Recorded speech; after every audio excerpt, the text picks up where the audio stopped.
What's good, y'all? Welcome back to another episode of Outside the Clutch. We are on episode 46. Tonight we're gonna have a guy that I've only had the joy of meeting one time, maybe twice at a show.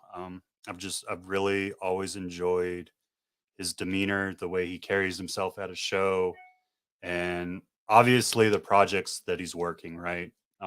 If there wasn't an interest there, I probably wouldn't have him on this show. I can't do it. I can't fake who I am. I don't expect people to fake who they are on this show. So we're gonna have fun tonight with Mr. Ryan Thomas of Superior Scales Reptiles. That's a lot of S's. It's like I bet that was planned. He's a smart dude. I bet you that was planned. Um, we're going to get into all things, not just his projects, but who Ryan is as a person, which is kind of why I brought this show to y'all, right? Like it's about not only branding yourself, but getting to know the breeders on a personal level, which I love. I think it's very important to build that community. Um, Before we dive into that, you know that to be successful, husbandry is like the most important thing. If you don't have your husbandry on lock, then well, you're probably not going to be successful in anything you do with animals. And for husbandry, there's really only one choice. Here at Outside the Clutch, we're honored to be sponsored by VivTech. Are you ready for innovation? Tired of the same boring product that's been used for 30 years? Ready to give your reptiles and amphibians the UV they really deserve? Then look no farther than VivTech. Their 3-watt LED bulbs provide the UV rays your animals have been missing. With 3 bulbs to fit your pet's climate needs, plus a dimmable feature, it's the only bulbs we use for UV. And it's the only bulb with a 2-year warranty in the industry. Plus now you can monitor all your pet's husbandry from your phone 24/7 with their sensors and even ship your customers' animals in their custom bags. So what are you waiting for? Go to vivtechproducts.com today, use code FCLUTCH0322 for 15% off, and provide your animals the best care they've ever had. And I mean, honestly, there really is only one choice in your substrate. I'm gonna say it, and we're probably gonna fight on this later. He's kind of a giant of a man, so I'm probably gonna get my butt whooped for it. But there's only one coconut substrate. Are you ready for the best coconut substrate in the game? Then you gotta get ReptiChip. First off, it's America's chip because it's veteran owned. Secondly, why wouldn't you want the best cocoa chip for your animals? Go to reptichip.com, use code FEELYCHIPPIN for 10% off up to 3 breeder blocks or your entire order of Easy Hatch trays or any Redline Science equipment on the site. Limit 1 coupon per customer. Or reach out to me as a representative in the El Paso area, and don't forget to join the Reptilution, where all profits go to helping those in need within the reptile community. And anyone that's watched the show before knows that I'm really bad about this last one. And I swear that a commercial is coming. I swear it's going to be full of energy. It's going to be great. But I didn't finish editing it. So Show Me Snake Shows. I love what Mickey does. It's a family-friendly environment. And there's a vast array of animals that you can either learn about, purchase, or you just want to see it for the first time. It's a great place to go. And they're all over the country. Mickey literally puts on probably 2 to 3 shows a weekend. I really enjoy these shows. I really hope to see this producer grow and flourish within the states that he's going to. He's known mostly on the East Coast. They actually just opened up a new shop in Rhode Island, which is insane. More than one shop now. That's big dog status right there. You guys go check out a Show Me Snake show. Let them know that you heard it first on Outside the Clutch. Now, before we jump into Ryan, I'm just gonna take a moment and say what's up to everybody. I know you guys are waiting with deep anticipation for Ryan. I mean, he's a great person. He really is. But I wanted to say what's up to the people here in the chat. Justin, what's up? We see you. Thanks for coming on. Some of the people that are showing the show love, I appreciate it. Will, that's one of our mods right there. Will is an outstanding member of this community. He's always on like every podcast. Insane how he sticks around. Christian, this is a local dude. If you haven't watched his episode, please check him out. He does leopard geckos, ball pythons, crested geckos. dude's into it all. Deep passion, seated within USARK. You know how we feel about USARK. Just great dude overall. Lan Ingram, what's going on? Thanks for coming in. Jamie, that's my girl. First alumni group of 15 Minutes of Lame. I'll just say it. TK Exotics, what's going on? Thanks for joining the show. Constricted Reptiles. Dale Richards, what's going on? Thanks for joining. I need glasses. Pip Stalkers. I freaking love that. Huge shout out to Ryan. He has not only been a great mentor, but an incredible friend. Nice. I love it. Tom, that's family right there. Give Otto love. I love that dude. I love Tom. I love Mindy. It's a great family. The Timeless Morphs family. Love them. Mac, what's going on, my dude? It's been forever. Glad to see you back. Beast Morphs Talk Show. This is my mentee. That's 915 Morphs. He's hiding.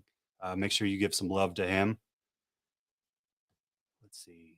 And Jared, what's going on? What's going on? Nice to see you on.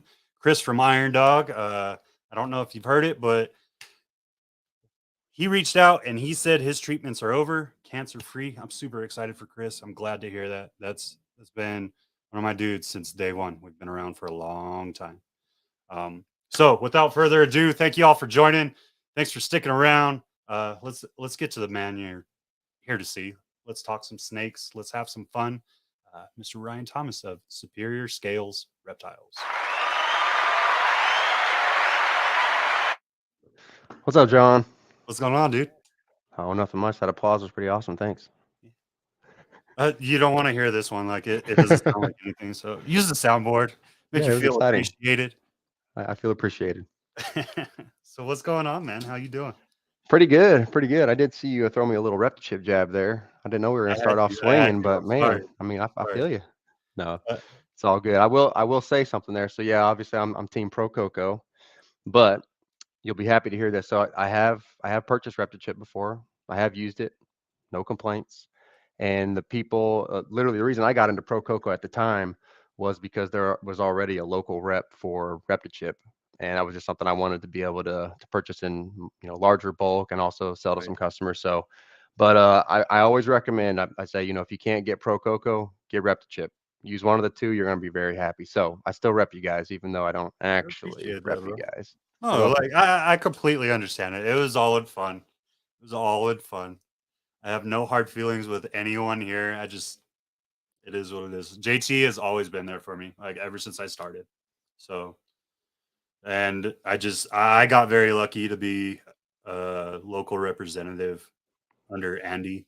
Like Andy didn't be my area, but he allowed me to have it. So, no, that's awesome, man. It's the exact same thing, man. Like I completely understand it. They gave me the opportunity, and hey, when you get an opportunity, you take it and seize the moment. Absolutely.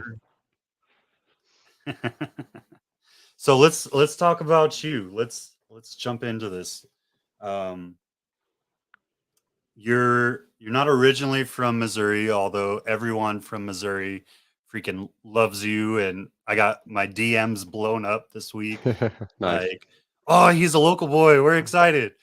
You're originally from Oklahoma, right? Yep, that's correct. Yeah, from the Tulsa area.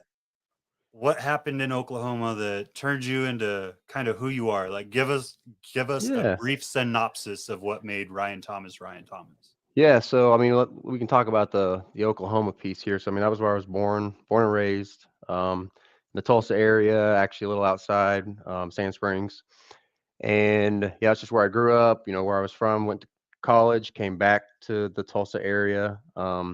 Married with my wife at that time. Came back just because once again that's home. And really, I mean, no complaints with Tulsa. Loved Oklahoma. I will say the snake market is not as strong in Oklahoma as it is in the Kansas City area. So that was definitely a big perk for me. But really, I had no complaints. I had no plans to ever leave Oklahoma. It really all came down, and I'm sure a lot of people can relate to this. But when we had our first kid, just one of those things where my wife was like, it'd be really nice to get back to have her mom and her sister and some of the ladies in her life that she could lean on a little harder and just go through some of that first time motherhood stuff with. And her family was all from Kansas City. So it just kind of was a natural, well, that makes sense. Let's make the move. And at the time, where I was working, an engineering firm, that one of like a consultant firm that they used a lot was also in Kansas City. So it was an easy transition there too. Kind of already had a foot in the door on with that company. So just worked really well. Very nice. I remember that experience, man. Like our first child, my mother-in-law lived across the state, which anyone that knows Texas knows that it's freaking huge. That's a long ways. Yeah. Um, yeah. So, and we were both still in the military, so we had to do our day job, and we were trying to figure out childcare and all that craziness. My mother-in-law ended up being a stay-at-home mother-in-law, and that was an experience. It's definitely one, just transitioning to having a child, but two, transitioning to having your mother-in-law live with you was Absolutely. Yeah. it was a pleasant experience. Like I love her very much. Yeah. She's been very supportive of Sure. She was a everything I huge do. help. Yeah. Um, but she moved back, and we now have three rugrats that are a full-time job. I will say that, as you fully know with two yourself. So, Absolutely. Yeah. but it's not an experience I would ever change, man. So what kind of brought you from Oklahoma? Like you're kind of out in the middle of nowhere. Yep. Well, Yep. you're in Tulsa, so Yeah. there's some stuff around, but kind of out in the middle of nowhere. And then you get into reptiles of all things. What brought you into Yeah. reptiles? Yeah, so as a kid, man, I was always interested in reptiles, creepy crawly things, spiders, amphibians, all that good stuff. When we moved out to Sand Springs, I think I was 7 or 8 at the time, got some land and had a pond. And so, I mean, I just remember every day during the summers, I'd be wading in that pond or climbing trees, just doing whatever I could to catch something. I'd, catch it in a bucket, put in a little 10-gallon tank, keep it for a week, let it go, whatever, just had that cycle of always catching something cool. So then, as I got a little older, I was probably, I don't know, somewhere 10 to 12. Actually, it was probably 8 to 10 range. I got my first bearded dragon. I mean, and a couple other reptiles, but actually, from a pet store, legit, had the tank set up, I all that like the cool air stuff. quotes, Yeah. legit. I mean, yeah, we all understand. But anyways, that's how I started. And so, and just, I mean, absolutely loved that one bearded dragon in particular. Had him all the way until went off to college. He happened to pass away like that summer right before school, so it was good timing. But so that was just, really cool. So I always grew up having some type of reptile pet, then also just catching stuff, randomly. Um, and then, got to college, obviously no reptiles there, lived in a dorm for a year or a couple of years, lived in an apartment. Just there was nothing going on there, at least to start. And then, basically the summer between my junior and senior year, got married, and my wife and I decided that summer to check out a reptile show. And I actually had an internship up in Ohio, so we were kind of all over, but it was up in Ohio. And we went to a reptile show, and all of a sudden it was like, oh man, I'm back home. Like I remember all this stuff. And of course, I'd never been to one, so it was very eye opening. Just the all the different species. I remember one thing really zoning in on was ball pythons. Like I wasn't a huge snake person. I always liked just the character of the lizards. They just had more personalities, a little more active, things like that. But that was the first time just seeing different colors and patterns, and I didn't get one, but it was like that's pretty cool. Like I remember it catching my interest, and then me just sometime after that point, just I'd start following up on different things snake wise, just to see different cool colors and patterns, things like that. So, but anyways, that summer ended up with I think by the end of the summer I might have had 6 or 7 different lizards, frill dragon, bearded dragon, some I had some plated lizards, some just different ones. But once again, no snakes. It was all lizards. And then I think about a year later, went to a couple more shows, and finally just there were even more ball pythons, more colors, more patterns. Some of the price ranges of some of them seemed a little more attainable for stuff I was looking at. Which bumblebee, man, that was the thing that caught my eye. It was just that black and yellow stripe, like it just was so cool. Oh, And I think we so froze. Oh no, what? we Uh froze oh. for a second. I don't know if that was me or you. I didn't see any freezing. Hopefully we're good now. We're good. We're good. All right, cool. It's So, running clear. anyways, yeah. So, I was saying just the bumblebee. That was the snake that really drew me into ball pythons. And once I saw that, I was like, all right, I'm getting one. At the time, I don't know what that. Maybe it was $400. I don't know what a bumblebee was then, but that was a little too much for me. I was poor college kid, but um, definitely had me interested, had me hooked. And it was funny because after I saw Jared Fopp on here, after graduating, like I said, moved back to Tulsa, the Tulsa area, and that's when I started going to some of those cold-blooded expos. Was the show down there. Jason and Kelly Cruz ran that one. That was the one that I started going to every other month. They had one, and I had gotten into bearded dragons pretty heavy in the meantime, and was actually breeding them, and had, I don't know, at the time maybe 12 to 15 adults. Like that was really my thing, was bearded dragons. And then just randomly, someone said, "Hey man, I really want one of those babies. Can I trade you a normal ball python?" And I was like, "I don't really want a snake, but all right, let's do the trade. I'll keep, I'll keep it for a few months, see how I like it. Maybe I'll fall in love, maybe I won't, and I can always, I don't know, gift it to a teacher or something. I can always find a home for it."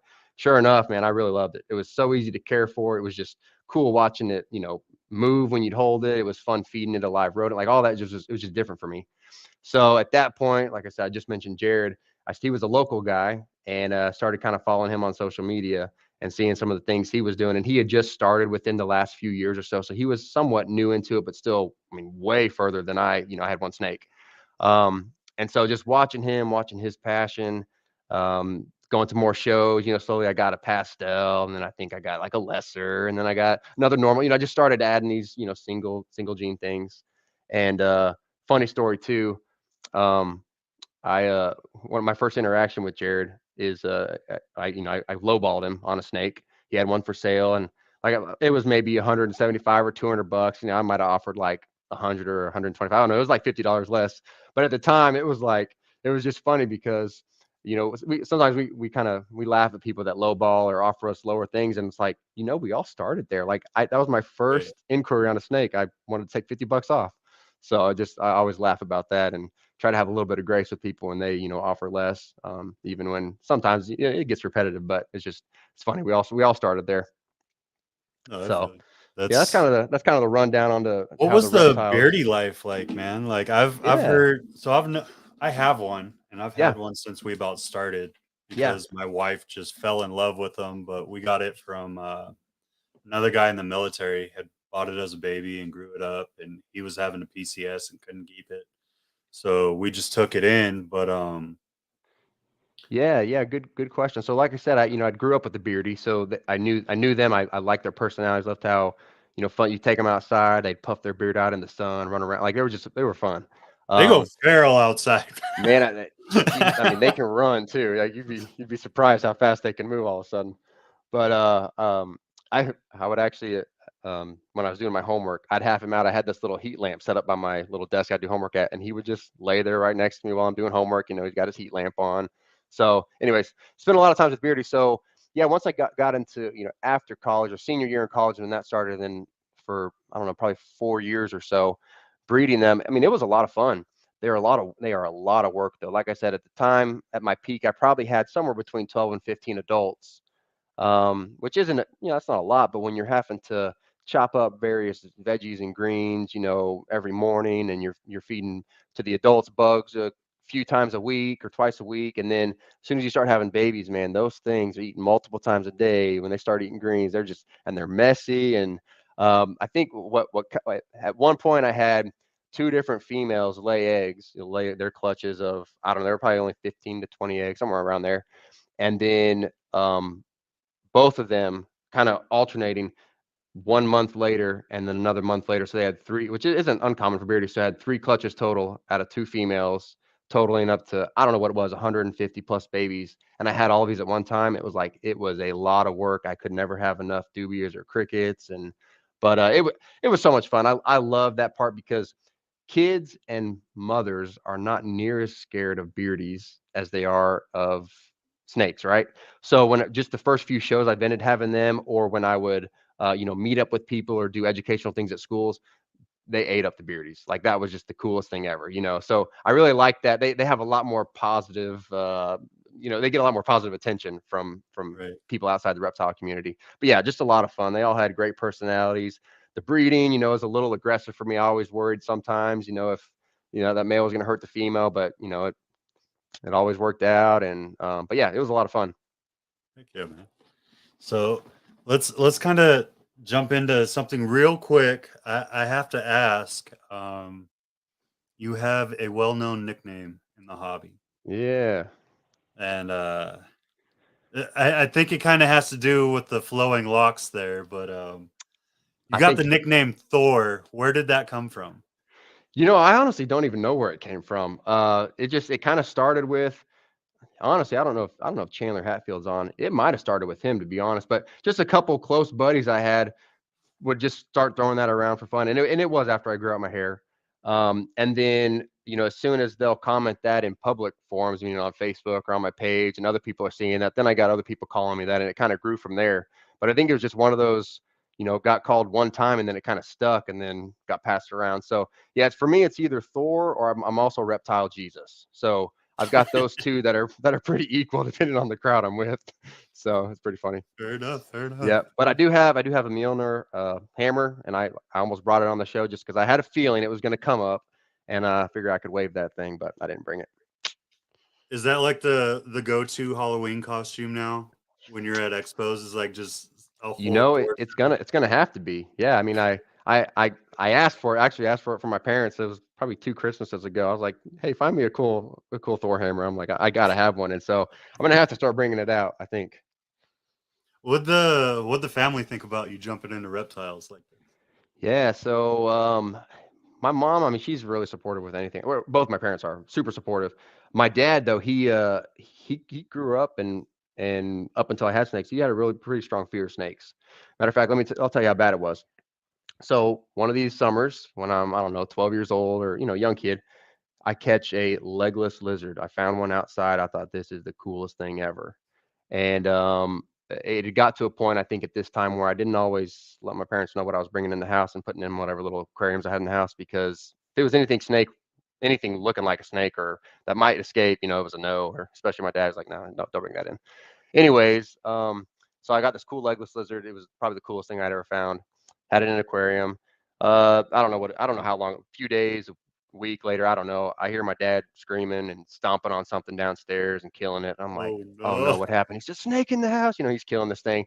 And I come down and it's my smashed little legless lizard. So he definitely had a fear of them, and that's, I think, just probably how he was raised, or what he had, his experiences growing up.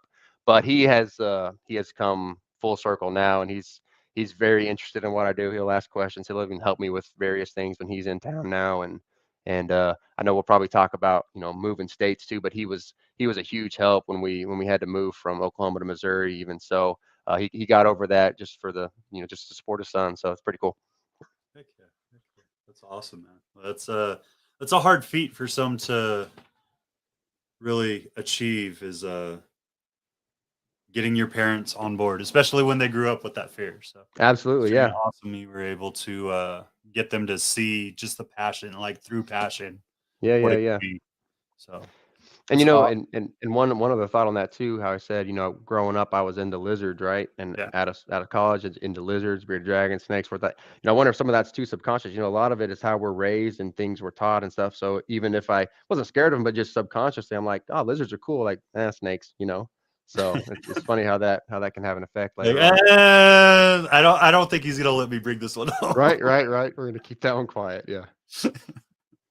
I did it the opposite way. I just said, well, she really doesn't like them.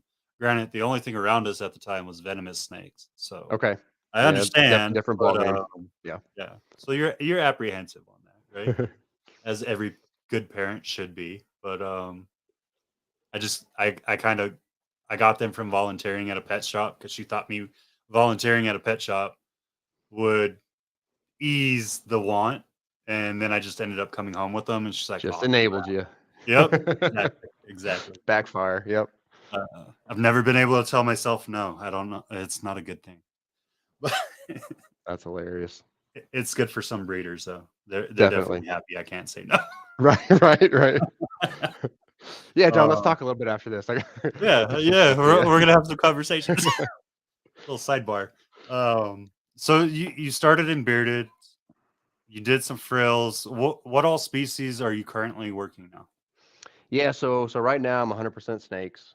Okay. And I'd say, about 98% ball pythons. I do have a couple adult female reticulated pythons Nice. that got them both as babies, and just I'm sure at some point I'll want to breed them just to get that experience. But for me, it was more I wanted to learn that species, grow them up from babies, just learn everything I can about them, their behaviors, things that, set them off, or just ways to train them. And they're both, I don't know, they're probably 5 to 6 years old now, and um, So they're you right know, there. 14 feet. I mean, they're both huge, but they're awesome. They're super gentle.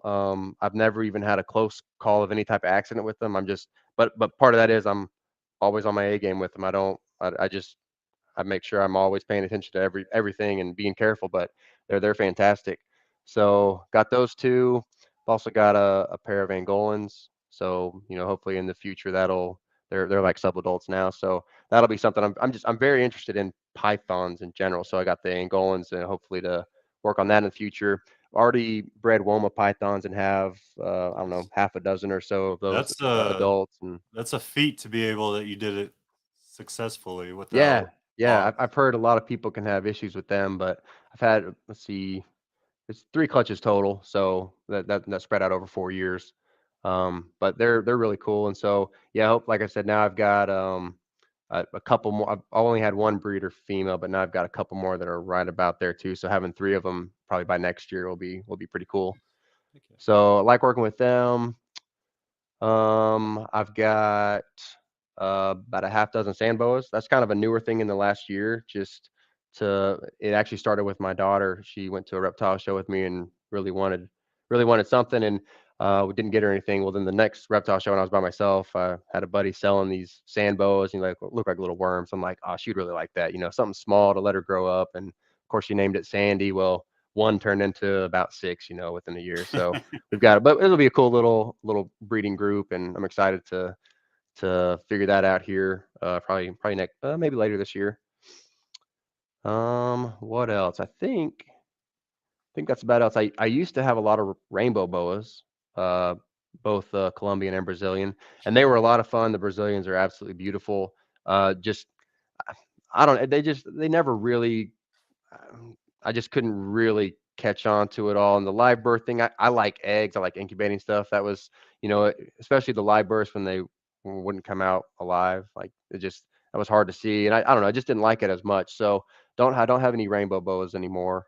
And then I also used to have a king snake, and she was awesome, except for the only reason I got her was that if I had stillborn ball pythons or ones that just didn't thrive, I wanted a nice, natural way for them to, become useful. And man, she Right. would never eat a snake. She You just said that never. so nicely. Tried to be delicate with that. But yeah, she would never eat a snake ever. She only wanted her mice and sometimes some rats. And so finally, at one point, had someone that was, looking for a king snake and wanted a real cool, beautiful pet. I mean, she was a sweetheart, and so found her a new home. Didn't pay her room and board anymore. So, but yeah, that's what I work with. I mean, I definitely plan to stay primarily ball pythons. I think we'll do more with Angolans and Womas in the future. Hopefully that'll grow a little bit. The only other species I'd really love to add, and we're looking out, I mean, several years, probably long, but the black-headed pythons, the black-headed ones, those, it's very similar to Woma, that whole, just Australian vibe. I like that a lot. I think they'd be really fun. But that's probably They're my gorgeous. dream snake to add in. Be, yeah, maybe a pair of those or something.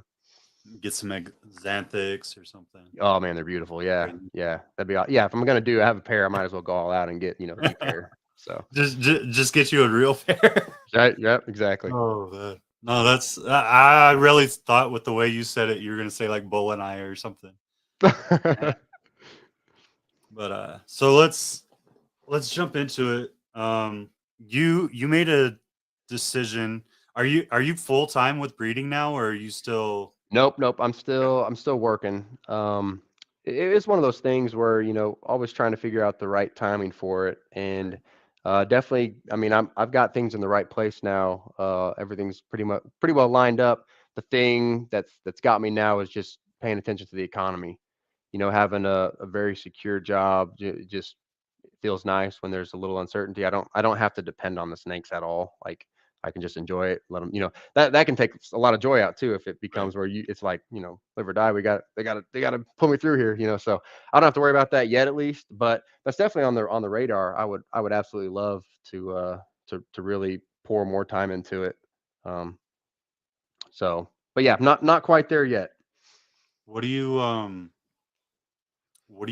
think about going from, like, obviously it's a passion, but with having an electrical engineering degree, Yeah. like you said, it's very stable. Um, it's something that obviously presents a challenge. Not that snake breeding and caring for hundreds of animals doesn't, but Hmm. it's definitely a very different lifestyle Yeah. on either end, right? So, um, what's some of the things for those people that aspire, right? Yeah. Like some of the things that you would say to people that aspire to be, maybe go from well, you're not even a 9 to 5 as an electrical engineer. Like, let's face it, you're probably working like 50, 60 hours a week. Yes, yes. Now, and Uh, it has helped. I'm out of design now. So I used to okay. be designing, and I'm in the power industry, so substations is what I would design. I'm more in a management role now, which is nicer because I can control hours a little better. I don't have to, crank some weeks to get projects complete by a certain amount of times. Now I have people on my team that can do that, so that helps. But yeah, go ahead. Finish your question. That's a quick email. Like, hey, make sure Right, you get right. this done I'm gonna before need some the end of help the here. week. Yeah, exactly. This is your allotment for overtime. Get it done. Right, right. Um, but essentially, just like some things that you would say for the normal 9 to 5 or 8 to 6 or whatever you want to call Yeah. it, right? Um, because you're right there at that edge, and everyone has a different path, right? Yep. Like I'm able to say that snakes is my full time gig, but it's because of what I did in the military and the fact that bills are paid because of it, right? Sure. Yeah. Um, not everyone has that luxury. So what are, besides just the economy, what are some of the things that you would say, hey, you need to make sure these are set up before you really try to take that plunge into Yeah. full Yeah. time? I mean, a big part of it too, why this can vary for so many people. And so, if I was single, I probably would have made the jump already. But when you have a family to worry about and making sure that you're providing for them and you're gonna have to pick up insurance on your own and things like that that you got to make sure are covered first. That is gonna it should slow down your jump just to make sure you're getting a few more boxes checked, right? Right. So my situation is definitely different than, I mean, there could be someone on here with, 6 kids, and maybe that's a whole different situation, or someone who is just a, single, man or girl that they're just worried about themselves, that they could make the jump sooner. But I think the biggest thing too is you've got to figure out, you know, what income do you need to cover everything? And like I said, that's different for everybody. So that's why this is it's a very gray area. But you got to figure out what is that, what's that number? And I almost feel like you should be pretty close or hitting that number before you even decide to make the change, right? That way you've proven it. It's not just a guess, or I think I can, like you've done it. So that's I think that's very important. Um, Another thing that's super important, I think, for people to consider is if you can get certain bills taken care of that are, for example, how car payments. If you can have a car paid off before you make the jump, that way you don't have one of those extra payments that's going to add in every month. You've got to have, electric, you've got to have water, you got to have gas, things like that. You've got to pay your mortgage, or maybe it's one of those, maybe you can get you a 15-year mortgage or a 10-year mortgage and really work on throwing in the extra funds there to get that off. The more of those monthly things that you can get taken care of that you don't have to worry about, also that allows you to make that jump more confidently. And you can ride, the low times a little better when you don't have that much overhead, right? So Mhm. I think those are definitely some big things to factor in when you're choosing to make that jump. The other thing is, I feel like you really want to have most of your upgrades as far as equipment. Make sure you got plenty of rack space. You got, the best thermostats that you need. You've got, whether that's a your own rodent operation going full steam, and you've got that figured out, or you've got someone that's really solid that you can rely on for rodents. You got to have those things figured out too, because one one thing goes wrong in those areas, or all of a sudden you need to purchase more rack space. Those are big expenses that, if you're not factoring those in, when you don't have just that guaranteed paycheck every 2 weeks, those can definitely hurt a little bit. So Oh, those are some absolutely. some general thoughts. That's one of the things that me and my mentee have been talking about a lot lately. Is so I'm essentially looking to triple what I've ever done in a year, and it's like, Hmm. well, because I'm deciding to do this, okay, well, now we have to have rats. So we have to grow rats to here. And we're trying to make rats become not an expense. So we have to produce enough rats to sell so that that bill goes away Yep. at the same To time. first cover So your costs, like that's your food and exactly. bedding. And then to profit. Yeah, right. So it's a fun game. It's a fun Hmm. game. But Absolutely.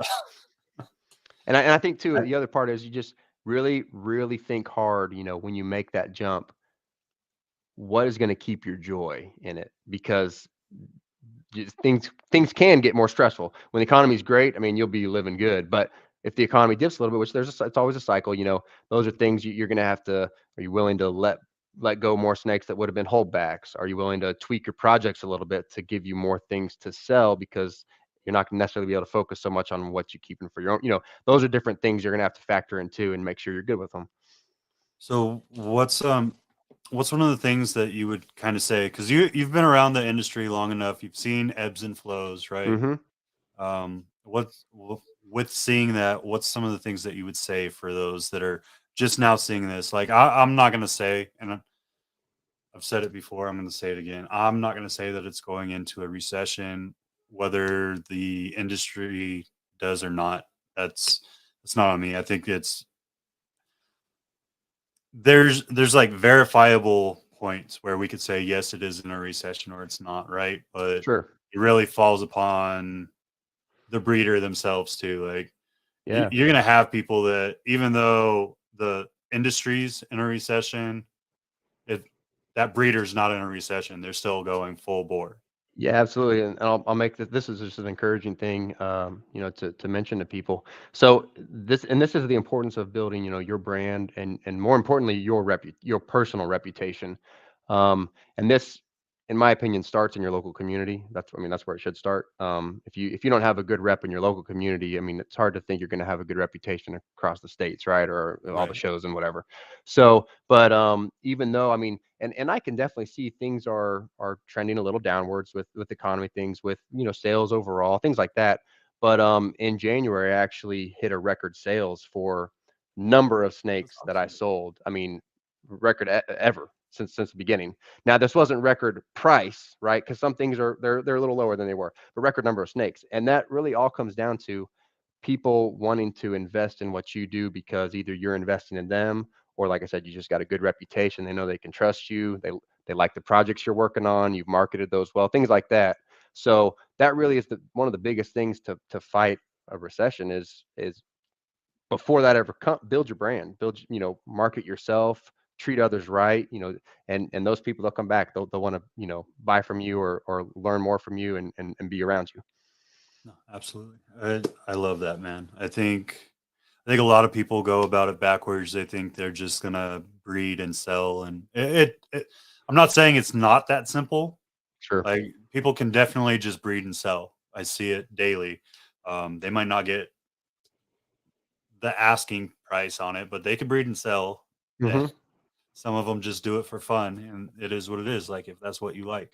Right. Um, I do believe in this day and age, it's going to take a little bit more now, very much Right. so. But those that are prepared, or anyone that has had any customer service skills at all, I think you're going to do just fine. Absolutely. That's just me. And even that, customer service almost sounds more complicated. It's just treating people right. Like, it's a really simple concept. Like, you know, so And you're right. I guess that's just my focus as a business yeah. degree. You know what I And then, mean? no, and that is the right term because that's exactly what it is. But But that's also, so much of what we have lost. Like I yeah, go to local restaurants all the time, and I'm just like, man, if I like when I was in college and I worked at restaurants, if I had treated someone this way, like I'm not at Dick's or something, where they're paid to be jerks. But if right, I had right, treated people this way, or I had forgotten an item the way that people do regularly now, I would have been fired on the spot. right, Like, right. here, give me your apron, let's go. But hey, new day and age, man, new day and age. It is. It is. You just got to appreciate that we got to learn it the right way, right? Right? Oh man. So let's jump into the ball pythons, man. People were asking before. They had a couple of things. Like I saw a lot of highway or freeway. Yeah. Talked Yeah, about we can chat about that. asphalt. Let's talk about some of your projects. What really has you excited this Yeah, so on the whole, gravel, asphalt, yellow belly complex train. So for me, after the bumblebee, because that was the thing that got me in the hobby, was the bumblebee, right? After I was in it for a couple years, the next thing that really caught my eye was the highway. Like, and this was probably, I don't know, 2014, 2015 time frame, 2015-ish, when I saw a highway and it passed the highway, and I was like, man, that's the coolest snake I've ever seen. Now, like Bumblebee, you were cool, but you're old news. So it was about that time when, and I started off really small. Like my Right. first year's pairings was two normal females. I had a stud pastel male and a stud spider male. And I mean, they were, these really cool clutches, right? And so for the next couple years, I'd slowly add in some more genetics. But about 2016, that was the year I was like, I got to make a move here because I'm having success. I'm really enjoying this. It's time to put a little more into it. And, so at that point, started shopping around for a super gravel male. And at the time, the freeway stuff wasn't as big at that time, or at least I wasn't more aware of it, the asphalt stuff. But gravel, highway, super gravel, I was all in for that. So ended up purchasing a super gravel male, and by the time he was ready to breed, I actually already had an ivory female breeder size. So that timing all worked out really well. I didn't really plan for that, but it worked out great. I'll take the credit. And then it was really cool seeing because I'd spent, I don't know, 4 or 5 times what I spent on that snake that I'd ever had on a snake before, or even a rack or anything. Like it was a huge, for me, a huge gamble. And it was really cool seeing, his first clutch, and he only sired that one clutch his first year with that ivory female. Right. And basically the whole clutch paid for the male, and I still had another baby or two to sell. They were all highway babies. So that was a really cool thing, just realizing, hey, if you make the right investments, like it's pretty easy to make your money back, and then to have, profit some to put it back in, or make some other upgrades, or go have some fun, whatever. You'll really can really do well that way. So that was my first thing. So right then, I mean, I was big into highway projects and started growing those a lot. I think it was within the next year or so after that, I started figuring out more about freeway stuff and purchased a pastel freeway male. And so immediately started plugging the asphalt stuff in. And then just within the last few years here, I started crossing them a little bit and doing the pavement stuff. And the Nice. thing is, there's team gravel, there's team asphalt, there's Spectre and Spark, which are fantastic too. Especially Spectre is one I'm really liking a lot. But there's those two. The thing is, like, I I see so much differences between what they all do, even between freeway and highway combos. So for me, I just work them all. And I have a collection big enough where I can do that. And maybe, there's definitely the freeway asphalt, super asphalt stuff tends to be a little on the higher price point. So from a business standpoint, it might make sense to go heavier with that stuff. But part of me too, and not having to rely on snakes, I just enjoy all of them so much. I work them all. And it's funny because sometimes some of the highway and super gravel combos I make, people think, man, those look way better than any freeway stuff I've seen. Like just the color tones it has. So for me, I'm convinced I'm going to keep working all of them. And yeah, it's a lot of fun. Heck yeah, man. I agree. I think there's very much so you have to breed for you. You have to keep yourself entertained and interested in what you're doing, right? Otherwise, you're not going to give it your full. Absolutely. Um, there's so many. I think we're at what, like 130, something crazy like that, just in the Can't even U.S. keep track alone. anymore. It's Yeah, crazy. Yeah. like something crazy like that. And there's just endless possibilities on what we can do. So you really do have to find what it is that piques your interest and push it. What's some of those things, or some of the things that you found within not only like the yellow belly complex, but Hmm. like like I remember when we first started talking, you had just produced GHI clown stuff. Yeah. And it was just that had always been on my list. Like GHI is just hands down my favorite genetic. Yep. It looks cool with everything you put it to in my eyes. So I would agree. we started talking on that. But what's kind of been your leading thing, like, um as far as what you pick in the projects that you do? Like, is there like a certain color that you look for? Just Yeah. you're just like, hey, these might be cool. Let me just throw them in a bin and see what happens. Yeah, You know no, what I that's mean? a hard question, but that's good. So with the collection my size and then my just love for variety, like I definitely, I mean, if someone like, hey, what's Ryan known for? It might be hard. I mean, it probably is highway stuff at this point, highway or freeway stuff, but I like so many things. So every year I'm adding in a new gene or a couple of new genes or a new recessive that I think will work well with stuff I'm already doing. Will give it that next edge, right? And I do every year. I mean, I plan my pairings for months. I mean, I'll start off all my females, and then usually what I do is I go through my most powerful males. Like, I really want to take advantage of these guys, so let's go through the list. What makes the most sense to really, take advantage of the power they're bringing, and really further those projects, or up that genetic game. So that's usually where I start, and then go to my next tier of whatever I consider that next tier of power males, and just kind of work that way, and I'll get them all fleshed out.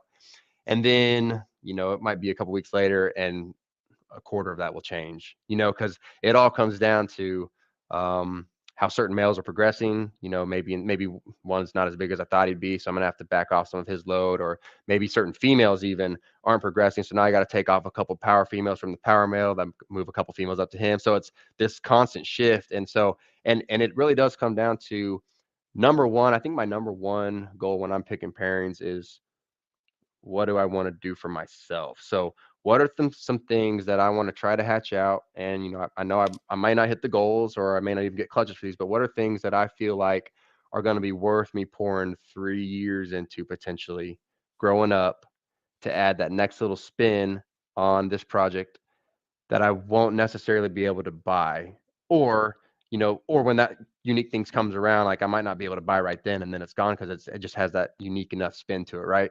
So that's the first thing I pair for. Then obviously I'm paying attention to what's hot. What historically, what are my customers really liking? What do they like to buy? And then also just the hotter projects coming up, or what I think might be hotter, even if it's not like my main focus. I definitely got to mix in some of that, and some of that ends up coming back and working really well with my main things too. How hard was that? I'm sorry. Yeah, go ahead.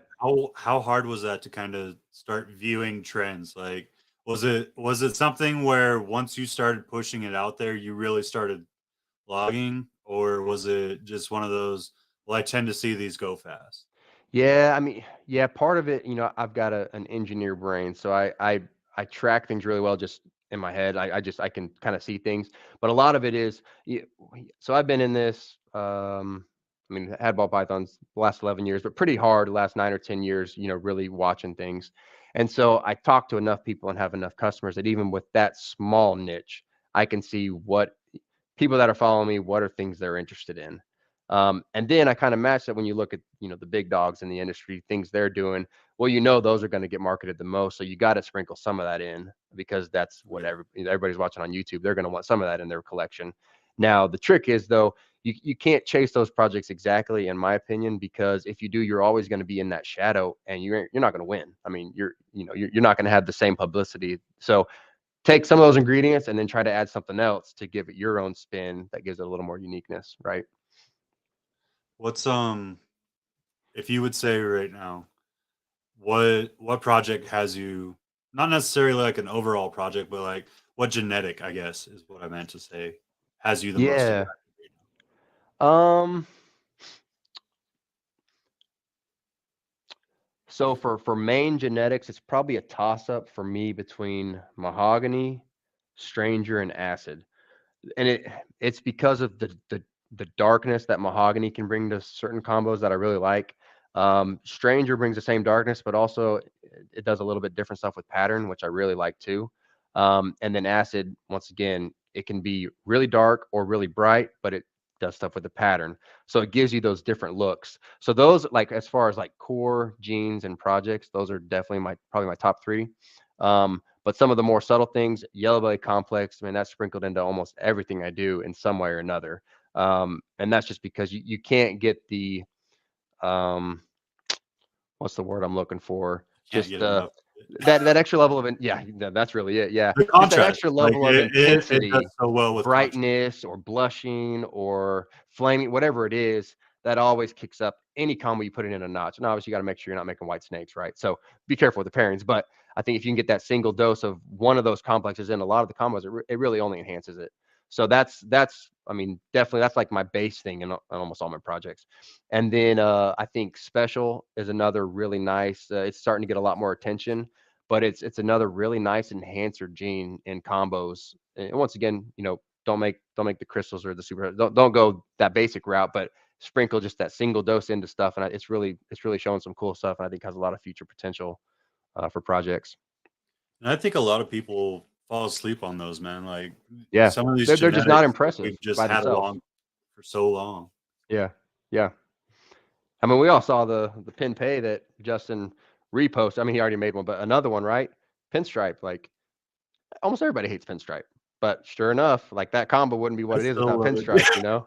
So I yeah, like I do too. I'm a I pinstripe like fan too, and pattern I things. I Yeah. sprinkle it in, and I think there's some certain project it works really well with. But the pin pay wouldn't be the pin pay without pinstripe, and it just completely changes the look. So that's the thing. Can't I was sleep on just the I basic was jeans making a joke sometimes. today, dude. I was just like, well, pinstripe just went up another $200. And you're not lying. It probably did. Yep. But yeah, man. Like I enjoy it. What's so you were talking about how you kind of sit there for months and you take your most powerful and you look at the girls that would fit best. Yep. So I fell into it this year, right? Like I messed up. I put like probably a third of my plans on one male, Okay. and which isn't necessarily bad because I really only look at so many clutches right now. Sure. But so one male could handle it. The issue was that male was scared of everything but his own shadow when we first started. And finally he finally figured it out, but we're later in the season, right? So we're trying, but there's only a few girls where I haven't touched and I was like, I don't want to play the guessing game once it comes. So Right. Right. I'm gonna leave it as it is and we'll shoot for it next season. But what's some of the things like when you're setting up your season Mm-hmm. that you're taking into account? Like, do you work off of backup males that are necessarily working the same project, or Mm-hmm. you kind of say, well, that one's not working, so this is another way I would like to see it ran. Maybe I tried a whole different route, or kind of what's your Yeah. thought process when you're setting up your project? So yeah, when I'm setting up my pairings, for all of my like proven breeder males, the studs, like I know they're going to breed fine. They've had their track record. I pretty much am confident on the females. I put them on and we leave it there, right? My newer breeders, or maybe ones in like past season, like he would breed like one or two females, but wouldn't others, and he was just kind of picky. I actually do have and I run off spreadsheets. That's just how I do things. I do have a column that is my backup male column. And so for those pairings, I do have a backup male plan, and I do factor that into that backup male's workload to make sure, like, if I got to use them, are we going to be okay? Is that going to be too much for them? So I definitely plan for that. Another thing where I might plan a backup male is, and I mean, once again, I like so many things. So there's a lot of times where a female, I'm like, man, I really want to do this project with her, and I really want to do this project with her. Well, all right. Well, this male he's a little, I can rely on him a little better. He's a little bigger. We'll start with him. But I do want to put this other guy in my backup column. That way, if something's not working out, or maybe, sometimes mid-season, some crazy combo will come out. Right. And you're like, I hadn't paired up that female yet, but that backup male, that actually would produce some cool stuff. And I can kind of trail that edge and let's throw him in. So, I mean, almost all of my pairings, like I said, that aren't on those just experienced males, I do have a backup planned, or special projects where I'm having trouble month by month. I change which male I want to go. Then I kind of keep both of them labeled down. Nice. Nice. What's running into that? So like let's talk about it a little bit. I'm assuming at the level that you are now, you probably use ultrasound, right? So funny story. Ooh. Appreciate your video on ultrasounding, because that was one of the top 3 or 4 that I watched, because I have the same machine you do. So being an engineer, like, man, if something's working, if it ain't broke, don't No. fix it, right? So Yeah. I've never used an ultrasound machine up until last month. Actually, it was my first month. So I bought an ultrasound machine last year, I think in February. I was like, I'm getting to the point where I'm wanting to run enough females through certain males that I think this would really add some benefit. But once again, my process was working just fine, and so I kind of just stuck with it. And then I got to this year, I'm like, no, I'm doing it. And I think your video came out, and that was like another push. And then I went and YouTubed a few others, and I'm like, man, I got the same machine. Let's see how it goes. So yeah, literally about 3 weeks ago is when I used my ultrasound machine for the first time, and I'm pretty hooked on it. I really like it. So I'm excited to Are you use it the playing rest of with it this every year. day? And You just like a about, kid with a new toy? yeah. Just trying to figure out, okay, the exact angle and about the exact area where I can almost always see the follicles, and just kind of dial on that in. Because yeah, the first 10 females, man, I can't spend 10 minutes per female trying to find these. So Right, right. definitely got to get faster. But No, so yeah, I'm just now starting to use that and really excited. So definitely new to that. Heck yeah, man. So that's one of the things that I talked about. So my my mentor's a very big advocate for palpation, which I love. I fully believe that you should be able to do both. Yeah, Um, that's part of the art I of it, take right? the same view. Go ahead. I'm sorry. So that's part of the art, right? Yeah, They just yeah, exactly. You want to learn to understand your animals just yeah. by viewing them and understand the behavior. One of the things that I really took, and I put it in that video, um, is I I don't have like the engineering mind, but I have a scientific mind. And I'm trying to see like I'm still fairly new. Like this is honestly only my third year breeding, so Mm-hmm. like I have a well-rounded base because I've been around everyone for I think I've been around for like another 3 or 4 years besides that. So I have like 6, 7 years around everybody and constantly talking breeding for the last 6 years at Yeah, least. So I believe I have the knowledge and I've worked around animals for 20 plus years, like off and on because of my yeah. time at the pet store and just working with friends and stuff like that. But I was gonna say also, can't sell yourself short if you're really yeah, wanting to learn and you're really involved. I mean, 3 years, you can learn a lot in 3 years. yeah. Like that's a lot. That's a lot of time learning. So, I mean, basically a pro in my book. Well, I appreciate it. But what I took it for, and it was the same thing I told my mentee, was just kind of like, so let's see. Okay, well, we see this kind of growth, or we're seeing this behavior change at this follicle size, which is Mm-hmm. kind of telling me, okay, once I see them all do this, I should know, hey, they're about this size. Let's pair. Or let's do this, or this is how I kind of want to change things once I'm seeing this behavior, and that way we can document it, and it not necessarily makes a foolproof system, right? Because it'll never be Yeah. foolproof, but it gives us a baseline to go off of from now on, Yeah. which Well, hopefully I, makes things easier. I'd be curious as you're figuring that out to hear from you on that stuff. Because yeah, one of the most things I'm curious to find, because this was something that I would use a lot of times, is there's that certain point in the season when the female switch flips, and anytime you open that tub, she's ready to eat. Like, doesn't matter when, even she just ate yesterday or that morning. Like, so that I'm curious to see how that coincides with follicular growth, and at what maybe that's always at a certain size range where they just are ready to pound the food, and then so I'm curious on that. Yeah, and I've talked to a couple of breeders, and they're saying there's times where like they're literally ultrasounding their females every week because they've seen like a 12 millimeter, and then they put a male in, and the next week they're at like 25. So it's time to put a male in again, Wow. which is Yeah. Wow. insane, right? That amount of growth in one week. Yeah. And then we always say that they glow before they go, Yep. right? Everyone hears it, but I have girls that as they're progressing through, I'm taking pictures after their sheds, and I'm like, she's just getting brighter and brighter the further throughout the development that she goes. So it's like it's a continue. I don't know. I'm trying to scale Is it, it which a I don't know continual if I'll ever progression, be able or is to it do. just at Yeah, certain point all of a sudden she's glowing? Yeah, yeah. And it probably varies per animal, which is the hard part about this too, is very we're true. dealing with live things that they all differ a little bit. So So let's kind of talk about the other big factor, right? Like you have expanded your collection over the last 10 years, 11 years to a point where you really have to worry about how many rodents you're either A, producing or able to bring in. What are some of the things that you did before you decided to build it to this size to ensure you'll be able yeah. to feed everything? Yeah, no, fortunately, and if I was still in Oklahoma, I don't know if I would have been able to grow to the size I was, because I just didn't have the connections there with rodents, and I didn't have the time at that time nor the desire to do my own breeding rodents.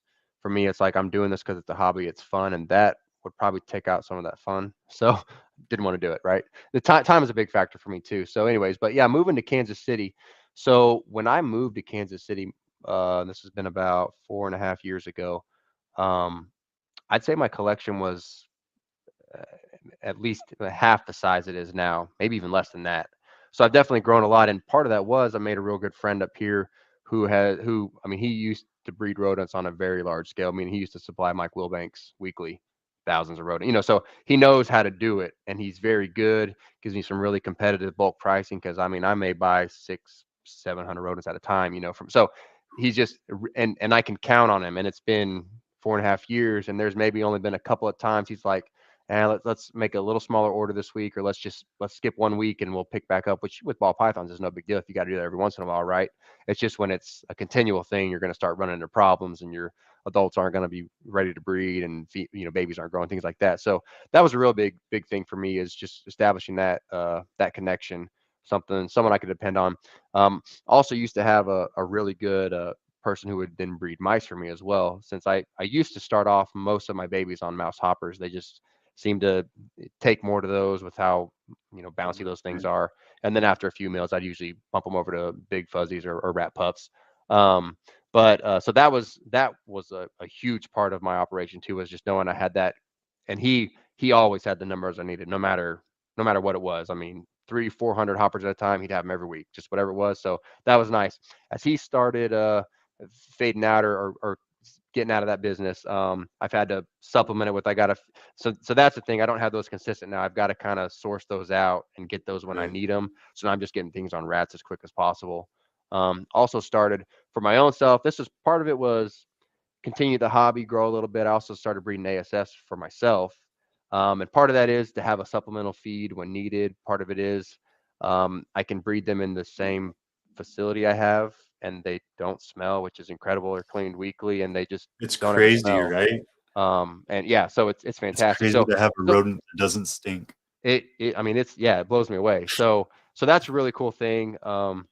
Like I said, so those are more used for, when I just really need some small things to feed off, or a lot of times I actually use those for my personal grow outs and some of my breeder males, because they just don't go off feed when they're eating those, which is pretty cool. Even while breeding. So that's something cool. And like, it's been educational for me. It's been just another thing I've, learning to figure them out, best colony sizes, what tends to make them want to get a little cannibalistic, or what makes some of those babies grow so fast. Just different things you're tweaking and always figuring out. So that's been a lot of fun, dialing that in. So What about this is going to be kind of an unpopular thing, I'm going to yeah, say, but you have a very analytical mind and you present it well, so I think it's safe to say it with you. okay, let's hear Um, it. do you think there's a limit to the number of people that can go full time solely based on rodent production in the US? Definitely, yeah. I think I think part of that is there are people that will step up and need to step up and go full time rodent production. Um, I mean, if we're talking honestly, there's probably consistently more money in the rodent market, in the rodent industry, if you're producing I'll rodents. The agree. problem is, man, it's not as fun, right? It's not, you're not in the limelight. You're not producing the cool combos, right? Well, So I mean, it's some dirty work, right? So it's hard to sell that to people, like, oh yeah, let's grow up and be a rodent producer, just because it doesn't seem just as fun, right? But I agree. The way it is currently, yeah. I mean, I still think there's a rodent shortage in a lot of areas. People, I hear of a lot of people having to drive the next state over, or the next town over, just to get their rodents once a month or whatever it is. So, but yeah, so I think that's definitely a factor, no doubt. I think there's got to be a there's got to be a way, I think. I don't know that everyone wants to do it. Hmm. And I don't blame everyone for not wanting to do it. We spend probably twice as many hours on rodents as we do Yeah. on snakes right now. Yep. But Here's the trick, is like you're saying. The trick is, if you want to grow to a certain point and want to, be your full-time gig. For a lot of people, they do have to have some element of rodent production, at minimum, to supplement, at minimum. But so the other piece of that is, well, then you just need to get to a point to where you can hire somebody to take care of your rodents. And if you can get to that point, then once again, you'll be more self-sufficient. And then you don't have to deal with that, because there's that balance between time and money, right? I mean, you only have 24 hours a day. If I had about 36, man, I'd be doing a lot, but I just don't. So that's definitely a factor. Sometimes you got to have help, and at a certain point, it makes a lot of sense.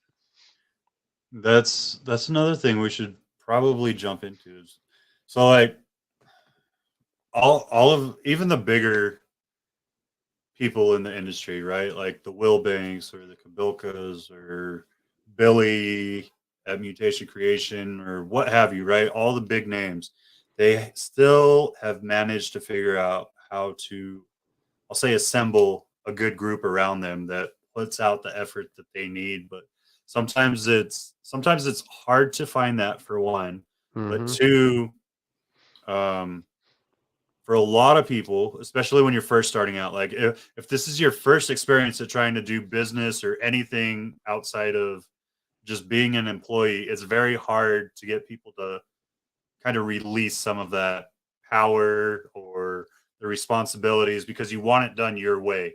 And even Absolutely. Yeah. when you teach it to the standard that you see for yourself, you have to be willing to accept that it might not always hit that.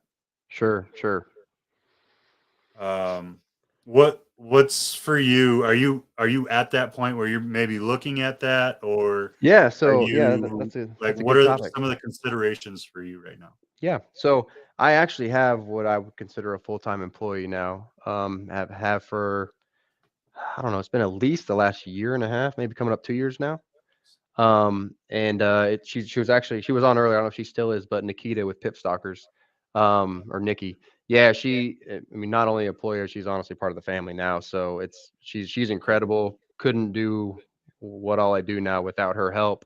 And that I think that's part of the thing though is it is hard to find the right person or people that you can trust that will do the job like you want it done, to the level you want it done.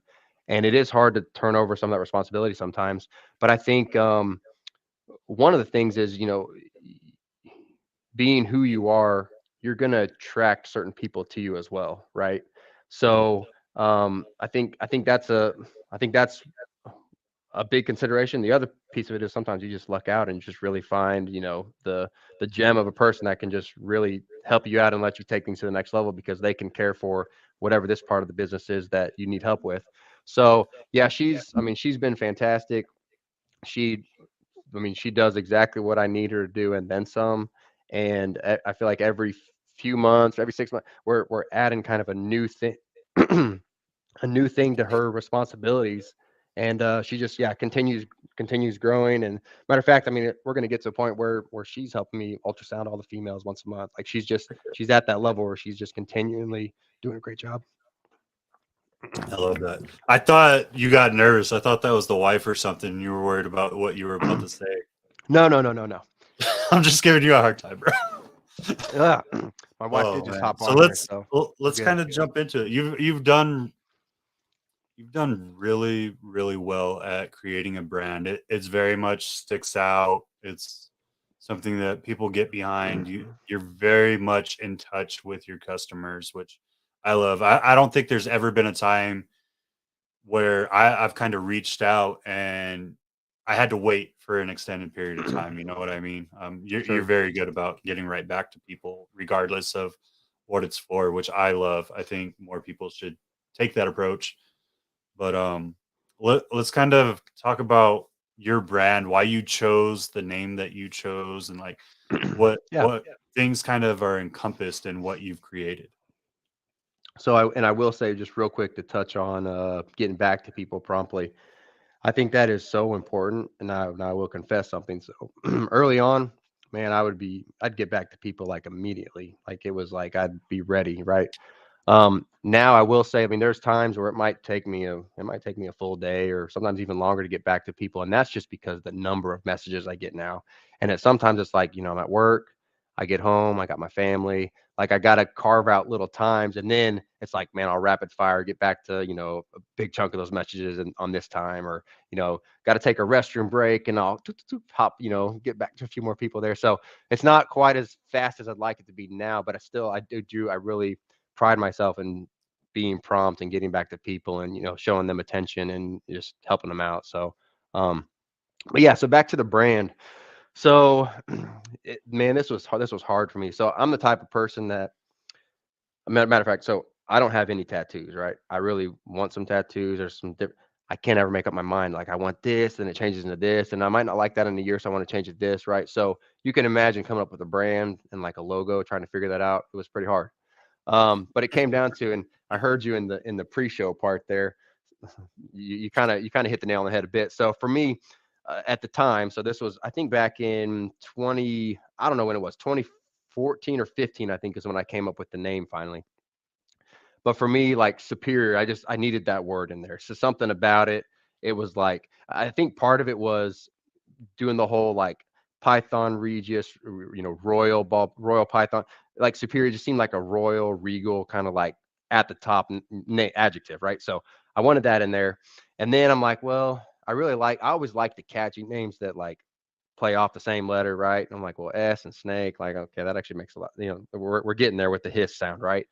But I didn't want snakes in it. That just seemed kind of plain. And so then I was thinking, what's another reptile? And at the time too, I still had some bearded dragons. I was phasing out of them, but I still had some. And I was like, well, I might get into dragons again or some other lizards. So let's keep it a little more general. And so scale was like, oh, that's automatic. Like that fits great, So superior scales. And then I threw in the reptiles for some reason. I felt like it needed to be 3 words, although I always felt like I just go by superior scales. But I feel like I had to have that third word in there. I was also thinking of logo ideas and like 3 letters just seemed right. So the reptiles was kind of an afterthought once again to just encompass more than snakes. Um, but I also didn't want it to be SSS. I don't remember, but at the time there was a big Instagram person that was Yeah. SSS pythons or snakes or something. I don't see him around as much, but so I didn't want to copy that either. So went with SSR, and then I mean I liked it a lot, and then I had the idea of this logo. It didn't look near this pretty, but I was like I really want there to be like a snake in here like this, and then ended up having it done by a graphic design artist and made it look right, and threw a little crown in there once again, kind of hitting back to that royal pythons vibe. So that's kind of how it all came about. Nice. I think it's okay.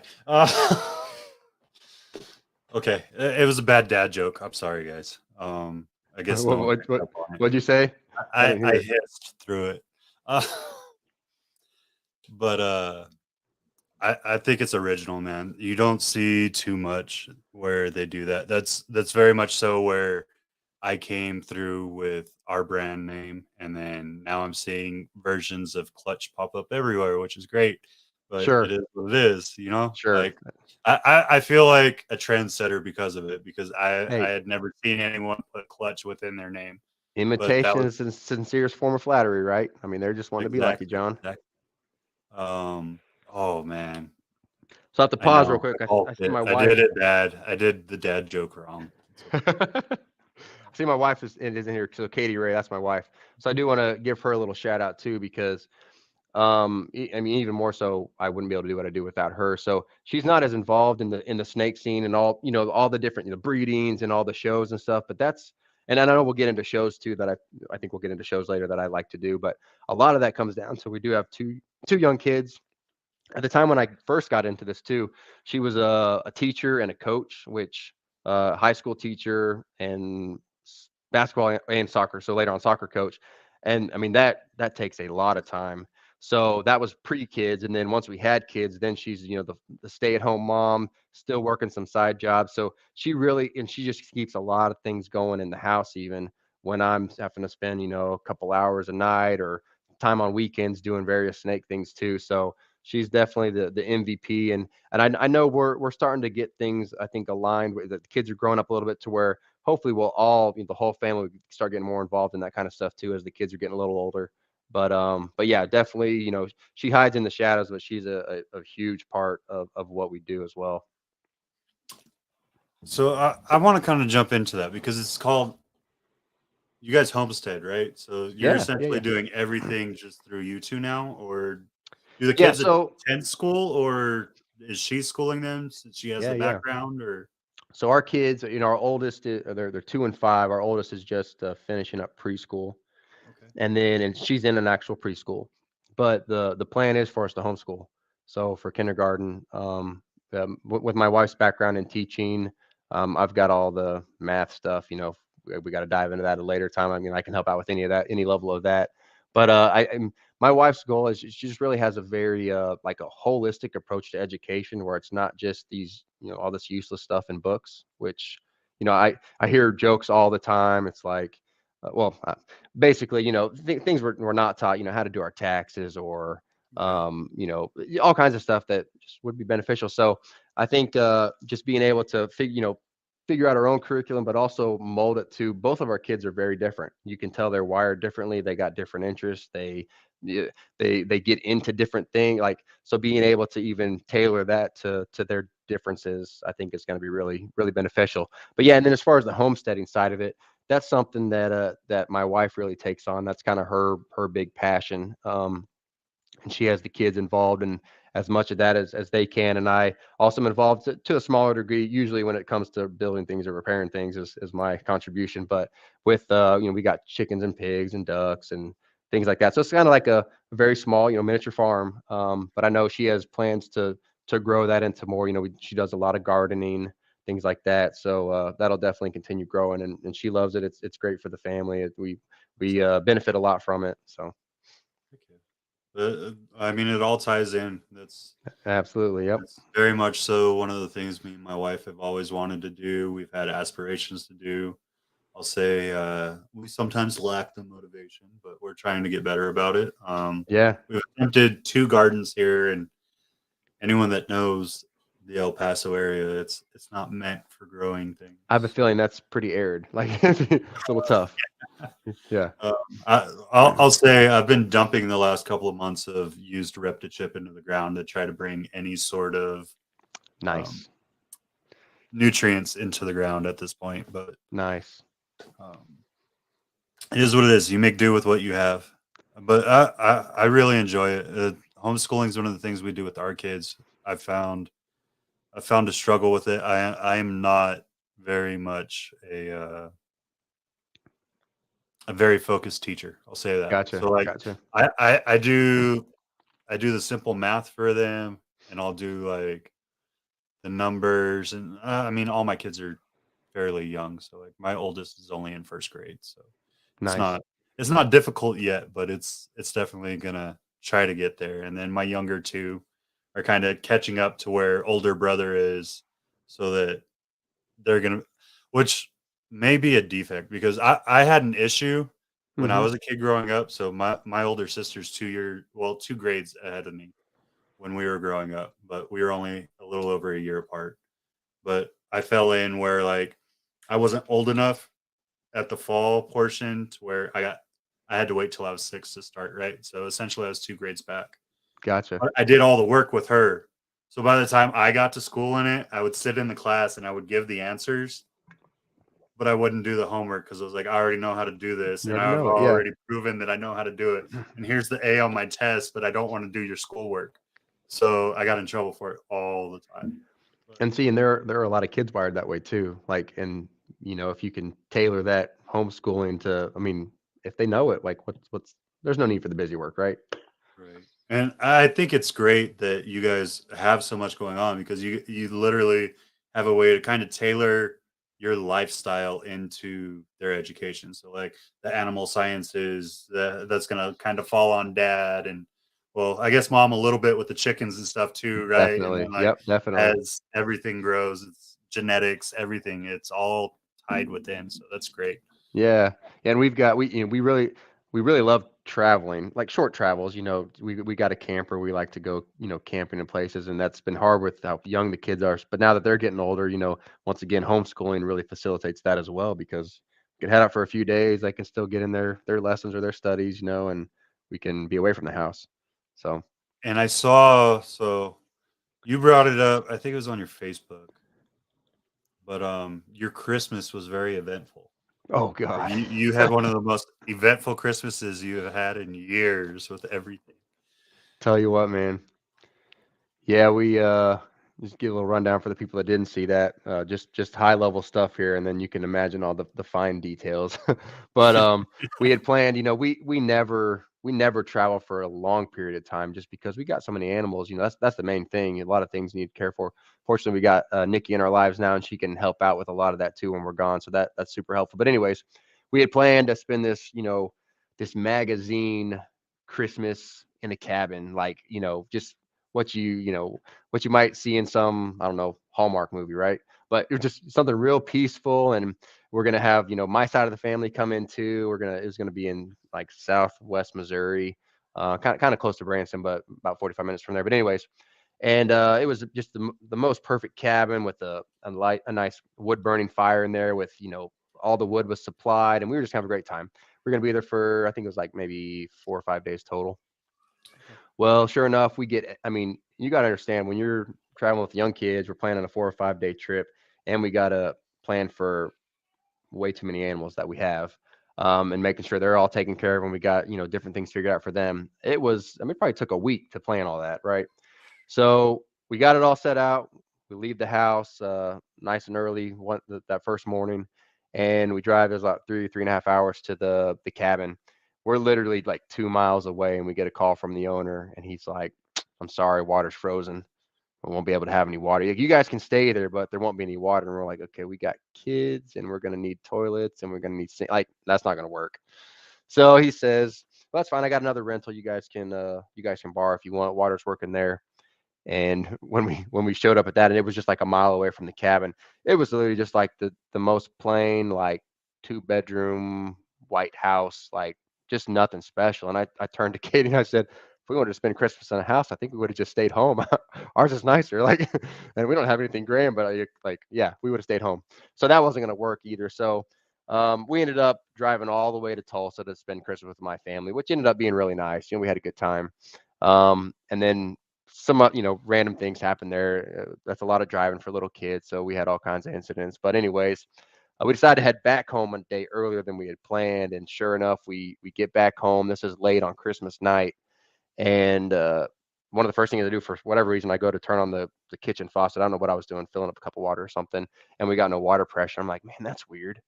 And so I'm like thinking, "Katie, maybe did you leave a hose running all this time outside?" And so I don't know.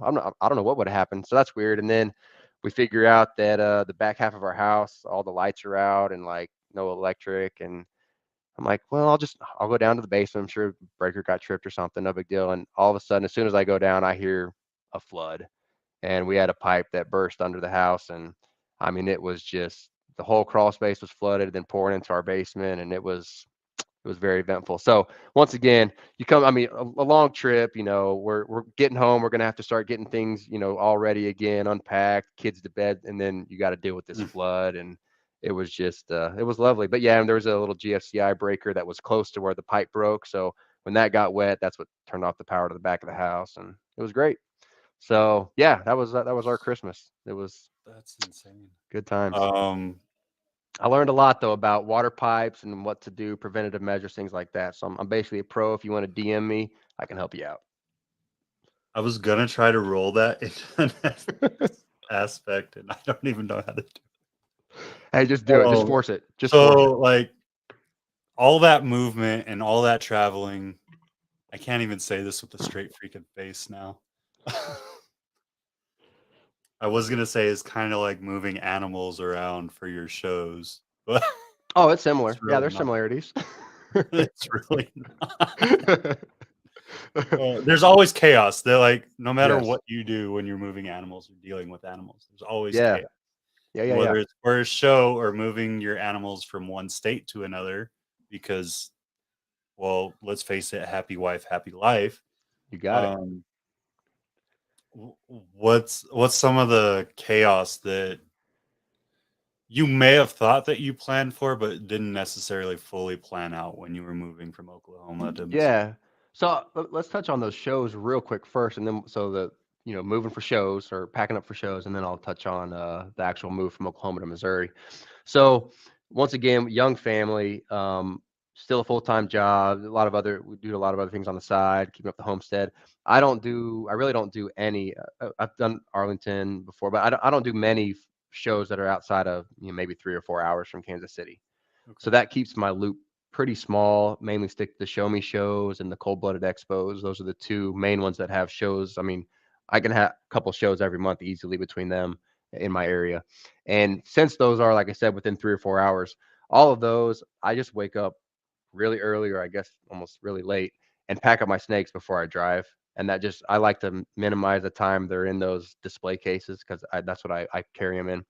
And then as soon as I get back from the show, they go right back to the facility and they get unpacked. So fortunately for the chaos there, I mean, it's always chaotic packing them all up, getting prices on them, carrying them out to the, back and forth between the trucks. I mean, those new ARS display cases are heavy with those glass tops. So definitely get your morning and evening workouts in with those. So you're getting your But Thor figure you, just that's work. how I do it, man. Just, yeah, working the snakes. Yeah, that's all it takes. So honestly, I have that down to a pretty easy process. That's going to change when I start, hopefully in the near future when we're able to travel more and I'm doing shows further out. We'll cross that bridge when we get there, but we'll tweak some things to whether that's the next level displays with the heated, where you can keep them heated, or just there's some different things we can look into when we start doing that. But it keeps it pretty simple now. As far as moving from Oklahoma to Missouri, I mean, I wouldn't wish a cross state move on the worst of my enemies. I mean, it is terrible with any number of animals. It's hard, but when you're dealing with, like, at the time, I think I had somewhere 200 to 300 snakes. And we did it in the summer, which the timing was actually pretty good. It did not affect my next season. So a lot of times moves can really affect your breeder females. I think for me it helped because I want to say we moved the animals like in, I don't know, maybe June-ish, July, somewhere. Like, it was in summer, which even that was tricky with the heat, right? We had to be careful with that. But so at that point, probably half the females had already laid, which was really nice. And my wonderful parents had an incubator set up at their house in Tulsa, so I didn't transport any eggs. So that was not all people can do that. Some people, when they move states, they got to figure out a way to transport eggs too if they've got them. So that was nice. I just left those all in Oklahoma, and then about every couple of weeks I'd come down, and if babies had hatched, I'd take them at that point. So that was really nice. And then I didn't have at least this one period, I didn't have any gravid females, which was pretty cool. Once again, this was 4.5 years ago. I didn't have any breeder females, but wasn't moving any gravid females. So basically, all the ones that were, gonna lay, they hadn't ovulated yet or had just ovulated, and I just transported them carefully. It didn't affect, like, I didn't really have a way to track if anything reabsorbed, but I didn't notice like any, my numbers were still the highest that year that they had been as far as clutches laid. And then getting everything settled in that around June, July, August timeframe, I think gave them enough time before I started pairing again that following November, December, that I actually had my best season ever that next year, which was pretty cool. So for me, I think I lucked out on the timing and it didn't affect like production. So that was really nice. Some people, it can literally shut down their next season if it's moved at the wrong time. At least that's what I've heard from some friends. But as far as moving them, I mean, we had a big U-Haul that had all the racks in them, empty racks. And once again, if temperatures had been cooler, maybe I would have figured out a way to transport them in the racks, with towels to keep them from vibrating, things like that. I maybe would have figured that out. But with the heat of the summer, there was no way. So racks went in a U-Haul, strapped down, and then my dad, we literally packed up all 200 or 300 snakes. And my dad had a little Chevy Impala, and they were all in with him. He couldn't even move. His biggest fear was getting pulled over while he was driving the 4 hours and having to explain to the police officer what everything was in there. So it was great. But we had everything individually bagged and then packed into tubs. So I think we used a lot of like the 28 and 41 quart tubs from the racks. At that time, I had just a lot of PVC racks. And for whatever reason, I'm a weirdo. I had all the lids saved for the tubs, even though I didn't use them. So it was easy. We packed all the bags, packed up those tubs as tight as we could, and then put lids on them. And they obviously already had the holes drilled in too, so it worked really well. But it was a very packed car. And the collection I have now, I would dread moving that, and I'm sure it'll come in the future, but it's not going to be fun. I couldn't even imagine, man. I helped one person move, and they moved 4 hours away. I think it was like 300 animals Uh-huh. between livestock, snakes, what have you, right? And never again, Yeah. Yep. never Yep. again. Like we're planning on moving, but I'm still relatively small, and that I think that's the one thing that's keeping me from just letting everything go out the window Yep. is I don't Like I'm just trying to figure out how to move rats and snakes at the same time at this point. Right, right. But And that's I didn't have rodents at the time, so that's another consideration I have to figure out when that time comes is, moving the ASFs because that'll be fun. it's You can't exactly just put them in plastic tubs and move them, right? yeah. Well, I mean, you can, but there's a good chance that you're probably gonna have some stuff running across your feet. Right, right. Yeah, they like to chew sometimes. Yeah, but I couldn't imagine, man. Like I think that the tub and individually wraps great. I think everyone should do that, but there's so many things that I don't know. That keeps me up at night. That's one of those logistical things that I can't wrap my head around. And everyone that's done it, I ask that same question, and I just You got to have some pretty dang good friends too, because yeah it's not a one-man effort. So you're gonna owe a few people for a few years after that. yeah. There's probably a lot of heartache or potentially lost friends coming in the future.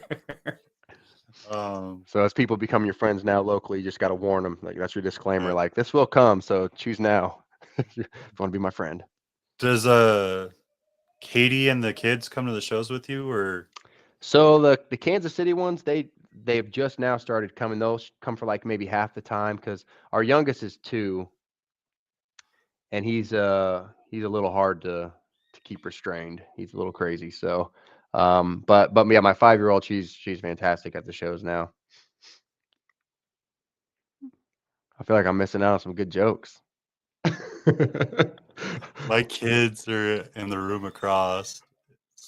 They've been watching Pokemon all day, and my oldest is yelling Pikachu like Pikachu says it on the show Oh, when he's that's hilarious. releasing the Thunderbolt. Yep, yep. That's hilarious. It's great. That threw me off. So they do the local shows. Is Yep. there any ambition to kind of like? I fully understand it. I drop my kids off with the grandparents, and I'm just like, Sure. hey, this is me and Mama's weekend alone, twice a year. Just Yeah. have fun. Don't Yep. call us unless something bad happens. No, I'm just kidding. I'm not that. But close. No. Yeah, I'm close. I'm like, well, call Scout. Don't call me. There you go. Yeah. No, yeah, when my wife can make it, I mean, well, let's say before kids, she was at all the shows with me, and I didn't do as many then. But and honestly, I'd probably sell more stuff if my wife was there because I mean, she just has that face and that personality that people like to buy things from. So it'd be definitely advantageous. Same with my daughter. I know she will thrive at the shows, in the next year or two, and she'll really enjoy.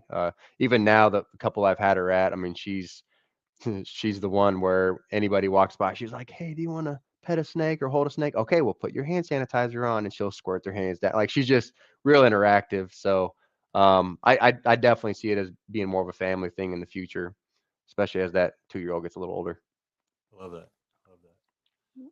What um what stopped you? And I have to ask this because as a YouTuber, that's one of the first things I do. Well, I'm not a YouTuber, but I've done it long enough, I guess you could say that. But Yeah. you were documenting everything for a little while. Oh yeah. And then it stopped. Yep. So So yeah, I've got about I don't know what it is, 5 or 6 maybe videos on YouTube. I don't know, maybe a couple more. 5, yeah. So yeah, and what's the years on those? Was it like 16, 17, 18? I don't know. yeah, it's about 5 years Five, back. 5 years ago, yeah.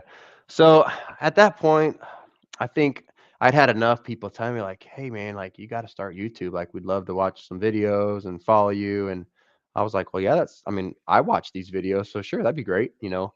And I think it's a mix between the time it takes and also I didn't have the right equipment, didn't I just didn't have the skills for it. Um, never really liked how the videos turned out, but I was like, I'll post it, and still people liked them, but they were pretty newbie, right? So, but and there's been a couple times where I've almost got on and just deleted them, like because I'm not really proud of them, and they're not that good, like But I'm keeping them on there because I think they're at some point they're cool. I mean, that's where I started, and that's where my first videos were. My wife has recently started with the homesteading stuff, taking off on some YouTube things, and so I'm actually gonna call in her help, and There you in the go. near future, as soon as we can. The timing is the biggest thing. Just making the time for it. She's real good at editing videos and making it look a little more professional. So So it's coming. is it her that's running the Instagram or is it you? So that is me, but so let me backtrack. So she, for I mean, for I don't know, 4, 5, 6 years, she's been like a social media manager for many companies. So Okay. she has all the skills, and so basically anything that I've learned is from her, pretty much. And there's times when I'll post something, and she'll be like, Ryan, like, let me post something next time, and I'm like, no, just tell me what was wrong, and then I'll fix it, So yeah, this is all me. She definitely offers some feedback every now and then, or ways to make it better. And the big thing she started pushing now is, like, make sure you're getting some reels out, because I know that's the big thing. So I've started. They're nothing fancy, but at least I'm getting videos of snakes instead of still pictures on the Instagram, at least. Um, Are you but yeah, using a DSLR for your Instagram feeds or I are you just just use shooting? my iPhone. I've got iPhone 13 now, which actually, up until probably 6 months ago, I had like an iPhone 6 or 7, because I'm also the person, like, once again, if it's working, like, why do I need a new one? And then finally, I think I got my wife a newer iPhone, and it was really going to help her out with some stuff she's doing with social media marketing stuff. And when I started seeing the differences in our pictures, I'm like, all right, we're going to call this a business expense. I'm upgrading my iPhone, and we're going to get something new that looks a little better. So, but yeah, it's all with my iPhone, and that's just I'm not camera savvy, so that'd be another learning thing I'd have to do. But also with the newer iPhones, I feel like the quality's pretty good, so it's working for me. It's just a turn on and shoot type Okay, feature so I with could do that. I could do that. well, I mean, like with your iPhone, even that, like the only thing you have to do if you don't want to go full DSLR Mm-hmm. on YouTube is just instead of having it up and down like you would a phone, you turn it sideways so you're in a landscape mode. Gotcha. Gotcha. Yeah, I mean, that's From, something from a I'm lot of starting to learn people, more. yeah, Go ahead. from a lot of people, like bigger people like Cusco and others, when they're on the go, that's what they're using if they don't have the time to like pull out and get the isolation and contrast Yeah. and everything perfectly right for that. Because I don't think a lot of people realize what goes into those, right? Like I didn't for the longest time. I was just like, oh, autofocus and this and that. And I Right. was like, Right. why is the color so freaking off? Yeah. And like everyone makes this look so simple. And like I found out the cameras play like a huge effect based off of the color spectrum that just the camera itself picks up, right? So Mm-hmm. like honestly, if I were to restart today, I would probably just do everything off of my phone and not spend the money on an overall camera and all that. At least until I got to the point where like YouTube could pay me for that There you go. camera and that whole Yeah. setup and everything, right? Yeah. But like just the time that I've taken and talking to different people that are like graphic designers and really into video editing, photo editing, all of that, right? Um, it just seems so much simpler, and they'll send me cross pictures and cross videos of what they did on their DSLR versus just a regular phone camera. And And you can really like, see the difference, I mean, or not there really. is a difference. You Yeah. could see the difference, but it's not like to the untrained eye. It's not to the Yeah. point where it's like, well, I wouldn't watch that because it wasn't on a DSLR. Yeah. Yeah. Yeah. That makes sense. You know what I mean? Like Yep. for me, and I'm not saying my eyes trained at all. It's like they literally had to point out the differences to me. It's like, look at how the orange pops up in this camera versus this camera and stuff like that. You know what I mean? But Yeah. Yeah. which is like a color that we can never pick up right, anyways, on a camera It's because they're just so not set hard. for it. Yep. Yep. Yeah, man. I really look forward to seeing how that progresses and how she forces you. I'm going to say force. I don't think it's That's going to be that's what force. it is. I She mean, she forces is you to strongly educate encouraging. yourself. Yeah, strongly encouraged. Yep. Yep. So let's kind of dive in because I didn't bring it up when we kind of talked about bringing up your morph market. Yeah. What are your sales focus more towards? Because you said you could literally do like all these shows if you really wanted to, just based off of your local shows. But Yep. what do you see kind of sales wise, or the way you like to push? Do you like more of the in person at shows versus morph market, or do you kind of prefer the ease of kind of, hey, I take this at my own pace on morph market? Yeah, yeah. No, that's a good question. Um, I mean, so I'm a kind of guy. I like all the options I can have, right? I think they all cater to a different audience. They're going to hit a different market. So for me, I think the in person, the basically the local shows, and like I said, that's where I really built my brand from, the local shows and then the local meetups for snakes. I think that serves two big purposes. One is you get to know the person better, meaning the seller. It's not just some random person on the internet, or someone that you may have seen someone talk about, but you don't really know them. So you can tell a lot about a person, right, when you're talking with them. So I like that a lot. That also allows me, when I'm doing things in person, to explain things better, or open their eyes to a different direction that maybe would suit what they're wanting to do better, or different genetic that actually will solve what they're missing, like just different things. I can have that conversation a little easier than it loses a lot of the feels just over email, morph market email, or social media chat. So, oh goodness. So I like that a lot, and like I said, I think it has a lot of benefit. Now, morph market, though, what I've learned in the last, so I've been part of morph market, I don't know, at least 3 or 4 years now, but in the last year, I've noticed the following on my morph market has really grown a lot, and I'm starting to just, I mean, I'll get messages almost daily, and these are people I've never heard of. I don't recognize their name off social media. They're not local to me, and so this shows me this is a completely different market or different audience of people that I'm reaching out to involuntarily. I'm not even doing anything. It's just I've got this set up, and I talk to people, and it's reaching people, and then people are they're see. I mean, all the ratings on here helps a lot. Some of the badges, even people, they put a little bit of weight into those. So all that kind of stuff, you build this for long, and if it takes time, then it really starts paying off. And I mean, I couldn't have the sales I have now without Morph Market too. It's huge. I don't know if I feel like I'm probably about 50-50 between local sales or like returning customers, people I know that I've already built relationships with that are even outside of Missouri. But then also then between Morph Market, which it's I really love when I have return Morph Market customers, because once again, it's like we don't really have much of a relationship yet. It's just based off this one interaction, this one sale, maybe how I talked to you about it or followed up with you, and then, oh, let's get something else. So I think that's pretty cool. I love that. It's one of the things that I think people kind of get lost in the day to day is obviously that like if you're looking at this from a business point of view, that's a trend that you really have to worry about, right? Is returning customers. Absolutely. Um, and then obviously that word of mouth that comes from the way that you treat each and every customer, and Yep. which that should in turn hopefully want them to return. Yeah. But And thanks for mentioning that too, because I mean, that's becoming a big piece of my business too, is word of mouth.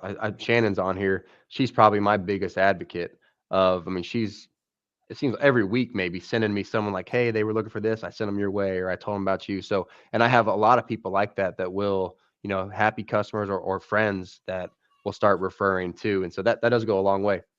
It adds a little bit more of like just influence to that sale too, when it's personal like that. It's coming from someone and they're vouching for X, Y, or Z. So that's huge. absolutely. I like what you did with the background. Like everyone has their certain look, right? Yep. And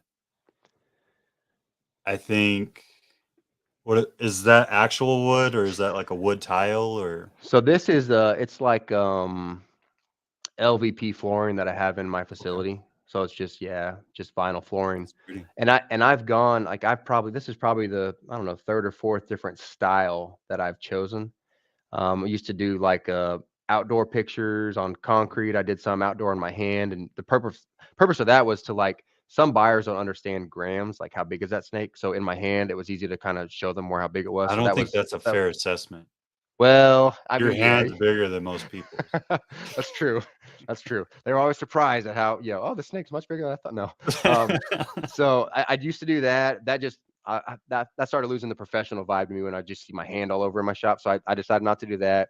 Then I went on a white background because I've always loved the people that can get crisp pictures of their snake on white backgrounds. I just really struggle with that, and probably because I was using my phone. I could just never get that white balance right.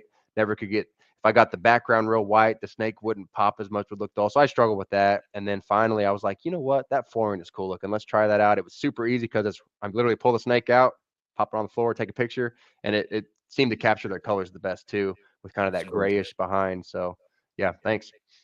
I really like the way it, like, just looking through it, it really makes pretty much everything pop out like just a basic Works great vanilla with the whites, or great with the blacks, and then asphalt. even the yellows, yeah, Yeah, can work too. So it's really gorgeous. thank you. Uh, maybe I don't know, man. Like I've been talking about a gray. Maybe I was just seeing yours, and I was like, oh, maybe that's where the idea came from. Go for it, man. Give it a try. You might like it. Well, I've been talking about it for years with my wife, but I like honestly, John. When I did the episode with John Lehman, he gave me crap too because he's like, "You have nothing posted." I was like, "I don't have anything to sell. Sorry." And he's like, "Well, Always you like a put your good thing and a collection bad and all thing. this," and I was like, "Well, I don't want like it sounds bad. I don't want people to know what I have. I'm not gonna put Yeah. my whole collection on there. Like I'm trying to build it." Right. And that is a Yes. very cool feature. It's No, a very cool I feature. love I everything they haven't do. taken advantage of it yet either, so shame on me too. And there's so much that they're adding every freaking year. Like that's one of my favorite things to do at the Spring Arlington. Actually, is I'll step away from whatever I'm doing and just talk to John and be like, "All right, so what's coming out this year? Like, I love that. Get a little sneak what can I peek. do?" Yeah. That's great. It's one of my favorite, and that's what really drove me on. Is like, so when they first started Morphpedia, I had an opportunity to do it, and we couldn't get times to sync up, right? And then the genetic testing and everything, all the partnerships just kind of fell into place. And I was like, John, you got to come on. Like, you just got to come on for a second. And we finally got that all out. But I really like where you've taken your morph market, and the fact that Thank you you. have 100% positive over the last 12 months is like I highlighted that. I don't know if anyone saw it, but Yeah. have 100% positive feedback. I think I'm about to get. I think I'm about to have the kids like ambush me through the door here in a second. Time's They're up, Dad. becoming impatient, but yeah, I really like where you've taken your morph market, and the fact that it shows how responsive you are. The fact that you have 100% positive reviews over the last 12 months. That's a huge aspect, and that just kind of speaks towards what you put forward to everybody. So I definitely appreciate that. it's like Rain Man on collections. Oh man. So let's uh let's kind of wrap this up a little bit Okay. before the kids go crazy with it because I know it's coming. um, what's one project that you don't necessarily have within your racks that you would really like to integrate at this point? Yeah. I think two of them are kind of tied. They're both double recessives, and they're both pretty popular. So I mean, it's not going to come to a surprise here, but I think the potential in them, just the little bit I've seen so far, is there's a lot that can be done. So that's obviously the Desert Ghost Clown project, and then the other one is the Xanthic Desert Ghost project. So both of those, just the crisp and cleanliness that comes in adding those two genes together, and then you can take it bright or dark. I think is and then we haven't really seen a whole lot of pattern changing stuff within those either. So they're just, I mean, the door is wide open for those. So those are two projects that I'm definitely actively pursuing, and Going to be working with quite a bit this year in the pairings I've got planned, whether that's, um, no double visuals, but definitely working on heads or some visual and heads. So we'll see. That's one of the hard things, man. Like we were talking about it before. It was just like you had talked about how you see kind of what I've been doing, and we kind of talked projects a little bit before we Yeah, started the show, and it was just that's the hard freaking thing to do is like being patient while you're working these instead of being like, well, I could ante up, but man, that satisfaction of just making it yourself is it's hard to sure. rival. Yep, absolutely. It's hard to rival. What's one show? So like, if it's set up to where you could go to any show in the country, Yep. what's one show that you wish you could make it out to? I think it'd have to be Tinley. Yeah, Yeah, that'd be my number one for sure. There's a couple close ones. There's a big Florida show I'd really like to get out to, one in California too. But Tinley, I think if I had to pick one, that's the one. And I still have never been to it, not even as a guest or spectator. I've never been to Tinley at all. So hopefully I'll get to correct that and just come and hang out at one here soon. But yeah, that's the one. that's definitely one of the goals this year. I got to make it out to more. I've been talking to people I've been friends with all over the country. I'm just like, I want to make it out there. Like, Yep. I don't care if it's a small show, if it's a big show. Like, we've been friends this long and we've talked, and I've never made it out. We haven't had that in person, and that's one of the things that I've missed dearly over the years. Like, I love Arlington Yeah. simply for that fact, but How far there's is just Arlington from El Paso? more Is than it? I'd like to admit. Okay. Okay. I didn't. It's I don't have. so it's an 11-hour drive from El Paso to my mother-in-law's, and then another hour to drive from my mother-in-law's Okay, down that's a to lot further than I was thinking. So yeah, that's a hike. yeah, it's But an all-day event just to y- go to yeah, just to get Arlington. there. Yeah. But no, like you said too, Tinley, it's not even to see all the awesome, because I know there's some killer animals there. It's not even that, it's just all the people that I know that I've networked with, that I've talked with over the years. Most of them are there. That's the big show. So that's the reason. That's one of the goals, Tom. That's one of the goals. Um, yeah, it's just I love the people, man. Like Tom, Mindy, all the people that have been around and what short career that I've had is like you call people family. Well, I had a very open family when I grew up, so like I tend to call people family or treat people like Yeah, family yeah. very quick. You know what I mean? Like That Southern I grew up in hospitality, right? sports, so like everyone who had a kid in the sport with me, I'd walk into their house and they're like, "Hey, son."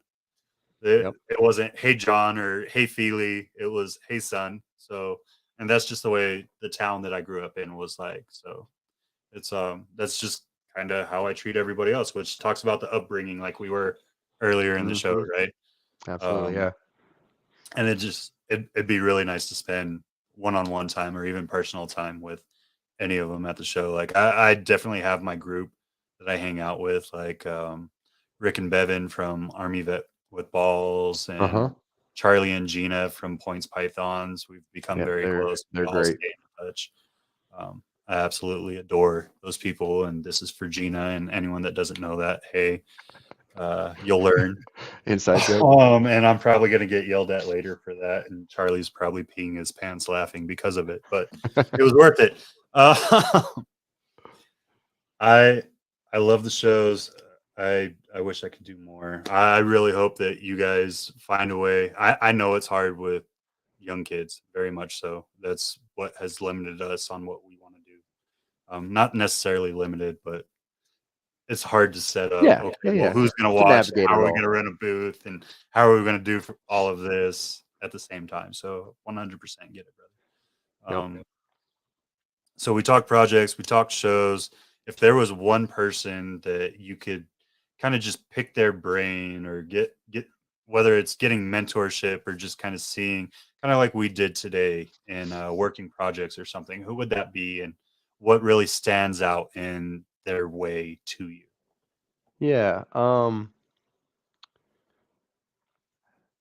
mean, yeah, that's a tough one. I think if I had to pick just one person though, it'd have to be Justin.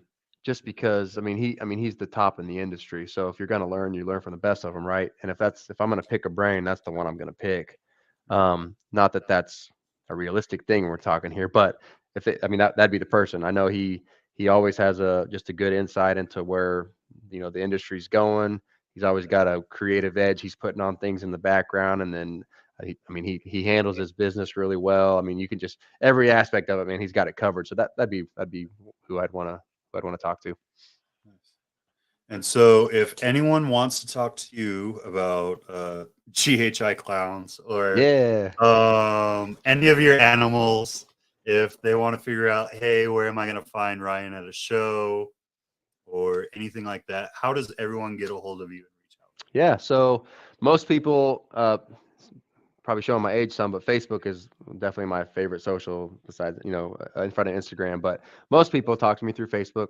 Well, most of the people that's through the business page, Superior Scales. Some people though, if we're friends on Facebook, they'll message me in my personal PM too. So that's fine. So Facebook's probably number one. Um, Also, I've got Instagram. People DM me there. That's a great place to chat. um, Morph Market, particularly if you're interested in a snake. But I literally have people that message me just randomly, not anything to do with the snake they're inquiring about, but just to like talk to me about something, get my attention, or so that's fine. Like, hey, that's fine. I'll respond that way too. Um, on Morph Market, I think I've got my phone number listed too, so texts are totally fine. I don't always answer phone calls just because I can't control the timing on if those come in at the right time or not. But texting is always great, and I'll get back to people that way. So those are probably the top ways. As far as shows, Kansas City, St. Louis, Springfield, those are like the top places I'm at. I'm at almost all those shows. I'm going to start venturing out into Iowa this year. Probably going to do the Des Moines show up there. So spread out a little bit. I may even get down to Oklahoma for a show later in the year. Like I said, market's not the greatest there, but I grew up there. I have a lot of friends and customers there too, so it'd be nice to get down there for a local one as well. So that'll probably be in the near future. But if you're ever curious if I'm going to be at a show, or if you want to put an animal on hold and pick up a show, anything like that, just message me and I'm pretty transparent. I'll let you know what's the next show I'm going to be at. Okay. Mike, behave yourself. He will. We're probably on the phone like 4 times a day. My That's wife hilarious. kind of gives me a look like again. Yeah. Sorry, Now honey. I do have this really nice block button on my phone. If I get too many calls, I'm just kidding. Oh man. Yeah. So y'all, I really hope that you enjoyed our time with Ryan as much as I did. Are you making it? You're making it to the Arlington show, I assume, right? I'm not going to be there the one in next week, but I'll make it down to the one in the fall. All right. All So right. forgive So me. y'all give some love to Ryan. Make sure you go bug him. If you hear from someone named Mike and they say they're from El Paso, I did not do any of that. That is All right. that's All not right. between us. All Don't right. don't up the prices Coming to on you, me John. because of that. Okay. I'm gonna wrap this up if you want to hang out for just a second. Sure. All right. Thanks. Thank you. Y'all, I hope you enjoyed that. We're gonna do something a little bit different next week. So next week I'm gonna have one of my good friends, Danny Cadena from Chain Reaction. We're going to be shooting live from Arlington right after the USARK auction. And then we're also going to be doing a bunch of little 15-minute mini podcasts that will start being aired on Monday mornings. So if you don't necessarily have the full time to devote to a full podcast like this on the weekend, and there's some people that you really want to see in the industry that are close to Texas, hey, reach out, let me know. I really appreciate Ryan and all the information he gave out, letting us get to know him better. I think that's one of the most important things about people in this industry, is just really, really being open enough to let people know who you really are. Like I said earlier, the person behind the brand is what's important, and that's what helps build the brand. So I hope you guys enjoyed this. I hope you catch us next weekend from Arlington and all the continuing weeks. We're not going anywhere. So y'all have a great weekend. Enjoy the time with your family. And thank you so much for watching Outside the Clutch. Y'all stay blessed.